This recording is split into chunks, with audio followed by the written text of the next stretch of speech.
Hello and welcome back. Today we're going to be talking about Einstein.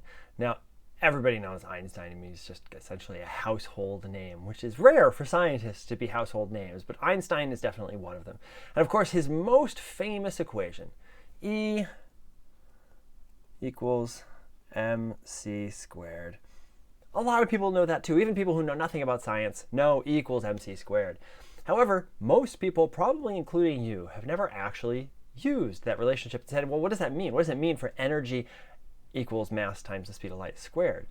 What it means is that energy is mass times the speed of light squared, that energy and mass can interconvert. It is technically possible to make energy from mass, and it is technically possible to make mass from energy. We can actually do either one, which is crazy to think about. But it's true. And when we talk about nuclear chemistry and nuclear reactions, a lot of these produce a ton of energy, and how they're doing it is by converting mass into energy.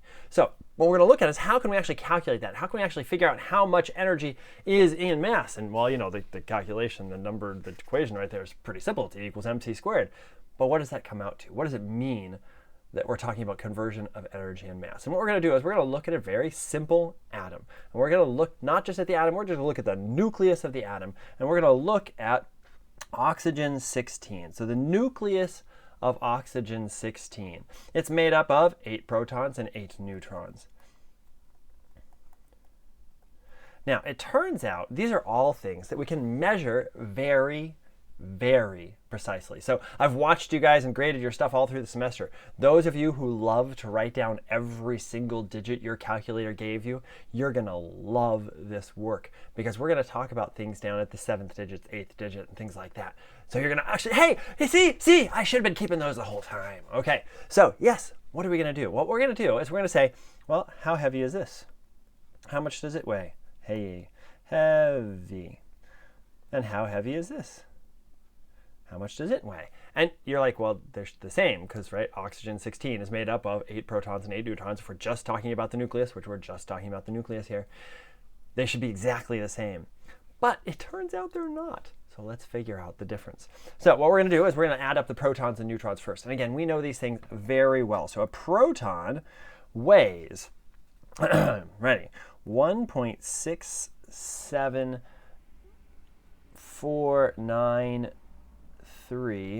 times 10 to the minus 24th grams. And a neutron weighs 1.67262 times 10 to the minus 24th grams. And if you add those up, you should get the mass of 8 protons and 8 neutrons, which you do. You get 2.67804 times 10 to the minus 23rd grams. So that should be the mass of an oxygen 16 nucleus, right? That's the mass of 8 protons and 8 neutrons. It's made up of 8 protons and 8 neutrons. So let's compare it. So this is the theoretical. And here, let's talk about the actual mass. What is the actual mass of that nucleus? 2, good. 0.6, good. All the same, right? 2.65535.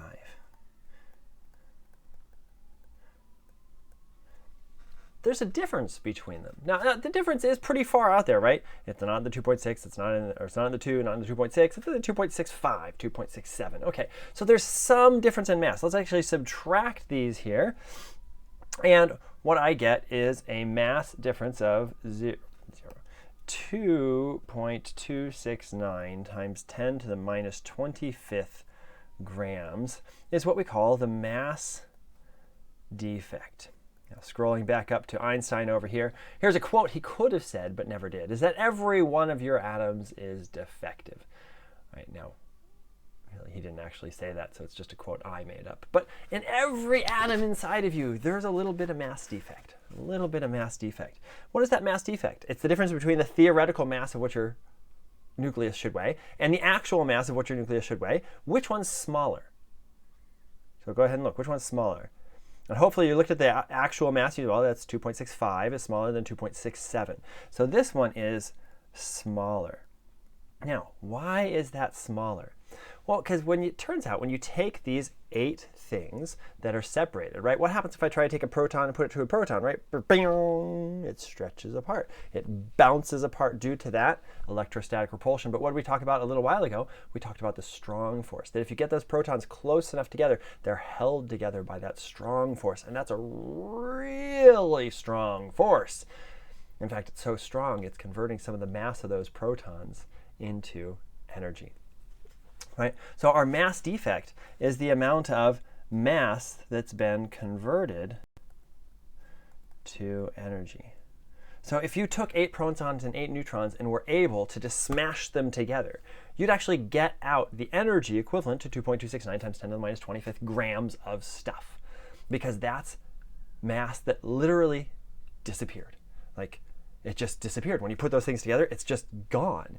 And, well, we know that things can't actually go anywhere. But in this case, what it did is that mass turned into energy, and that energy went out into the universe. Now, if we wanted to separate the nucleus and take it all back apart, we'd have to put that energy back in, and that energy would then be converted to mass. Crazy.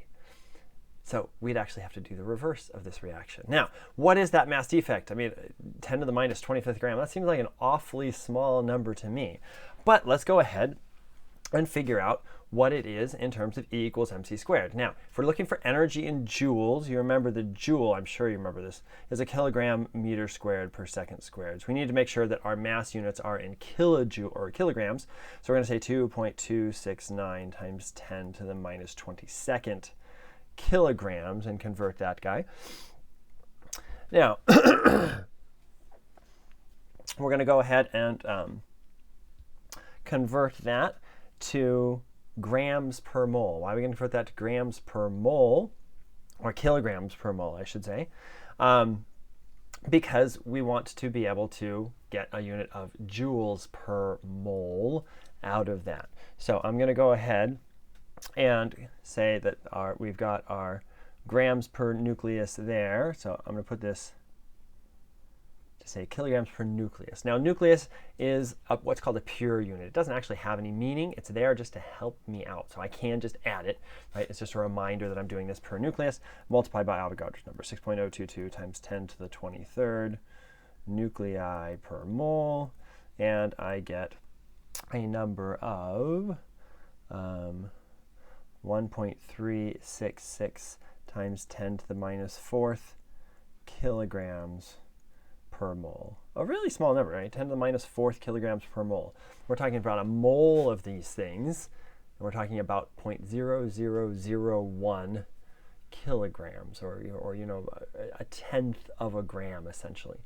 So in a mole of these things, right, in a pile of these things, we're only losing a tenth of a gram of mass.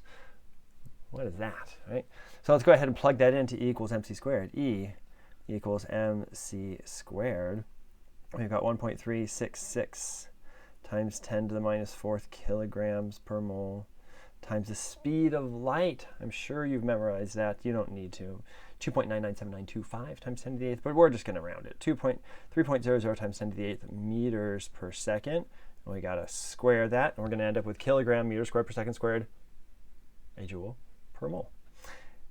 Go ahead and plug that into your calculator, and you're going to go ahead and get 1.2 times 10 to the 13th joules per mole, or if we convert it to kilojoules, 1.23 times 10 to the 10th kilojoules per mole. And you're like, okay, that's a number. What does that number mean? Well, remember, when we burn things like, you know, methane, when we burn things like propane, you think about a big fire made from a grill, right? You can make a pretty darn hot flame by burning some methane, right? You can generate a lot of energy. And what kind of energy is that generating? That's generating about 100 to 1,000 kilojoules per mole for conventional burning. So if we're burning something, and you know, it can get higher than that, but that's just kind of a range. If we're burning something, we're getting like 1,000 kilojoules per mole. And what do we have here? We have 10 to the 10th kilojoules per mole. So we're comparing 10 to the 10th kilojoules per mole to 10 to the 3rd kilojoules per mole. And that's a ratio of about 10 to the 7th, or 10 million times greater than the energy of conventional high energy burning of things. 10 million times. That's a crazy amount of energy. That's a crazy amount of energy. 10 million times the amount of energy you get from burning it is what you'd get when you do nuclear chemistry. Now you know why people are out there doing things like nuclear reactions, why there are things like nuclear bombs. If you want to generate a lot of energy, wow, nuclear bombs are a way to do it, right? That's why they measure the energy of these nuclear devices in megatons, right? The megatons of TNT, right? Huge, right? Mega is 10 to the 6. We're talking 10 to the 6, okay? Huge amounts of energy that are released in these processes, right? Nuclear power plants generate a huge amount of energy for a very small amount of material. Now, they have their own problems in that they make all sorts of waste and things like that. We'll talk a little bit about that later on. All right, so there we go. You get about 1.2 times 10 to the 10th kilojoules per mole. Huge amount of energy. This is the calculation you should know how to do. Right? It's relatively straightforward. You just got to convert those grams defects to kilograms per mole, and then multiply equals mc squared. Convert that to kilojoules per mole. And you're going to get very large numbers. You should get very large numbers. Now, there are other units that you might run across. People sometimes use mega electron volts to talk about the energies of these ones. And if you want to do that, you end up with a mega electron volt is 1.6 times 10 to the minus 13 joules. And so you end up saying that this ends up being, I'm not going to do the calculation for you, but it's 128 mega electron volts per nucleus, right, to make one oxygen nucleus. So that's why people sometimes convert it to mega electron volts, as you get numbers in the tens and hundreds. And we are very good at understanding in our brains numbers of tens and hundreds. We're not very good at understanding in our brains numbers in the tens of millions. Okay, but we're not going to use mega electron volts, but you might run across it somewhere here and there. And I think maybe even in the homework. So I just wanted you to be familiar with it. All right, so that is mass defect. A huge amount of energy created just by the creation of an atom, and where that energy came from was a conversion of the mass of those protons and neutrons converted into energy. E equals mc squared. All right, well, if you can get energy by combining things together, well then shouldn't you just make as big a possible atom as you possibly can, and that's going to be the most stable atom on the planet? And the answer is no.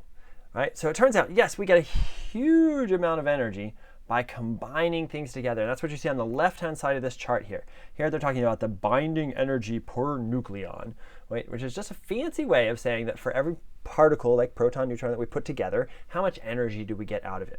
Right? And mass number just means you're going across and down the periodic table, increasing in atomic number.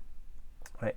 So what happens is that combining very small things like hydrogen, helium, lithium, you get these huge increases in binding energy per nucleon, which means when you combine those together, you end up releasing a ton of energy because you're getting a lot of that binding energy, is what we call it, out, right? A lot of mass defect energy. And it goes on, but at some point, it becomes the opposite. At some point, you actually start going down, and as you get bigger and bigger, you reduce the binding energy, right? So making a big atom from another big atom might actually cost you energy because they have less binding energy, less of that lovely energy conversion that you get out of it. And that's just because, again, those levels are quantized. We talked about that. And as you add more and more and more and more, you start to get some of those higher energy levels, and it just kind of peters out. So what you want to do is, if you have big things, you want to actually take them apart. You want to go up that curve by taking them apart. If you have small things, you want to go up that curve by putting them together. But if you've got two curves, at some point, they've got to reach a top here. And what is that top? Well, it depends on who you ask to and how you define at the top. But many people will define iron, sometimes nickel. Again, no, I don't want to start any what they used to call flame wars about which is the most stable isotope. But again, the concept is just there is one. There's actually stable isotopes out there. They're more stable than every other isotope in the world. But how you define it changes, whether it's iron or nickel. Okay, fine. But let's just call it iron for now. And basically what this says is since iron is the most stable nucleus in the universe, all things will eventually turn into iron, right? Because it's the most stable thing. Now, eventually might mean longer than the lifespan of the universe, whatever that is. Okay, so it probably won't actually happen, but it's trending that direction because iron is the most stable nucleus ever. Okay?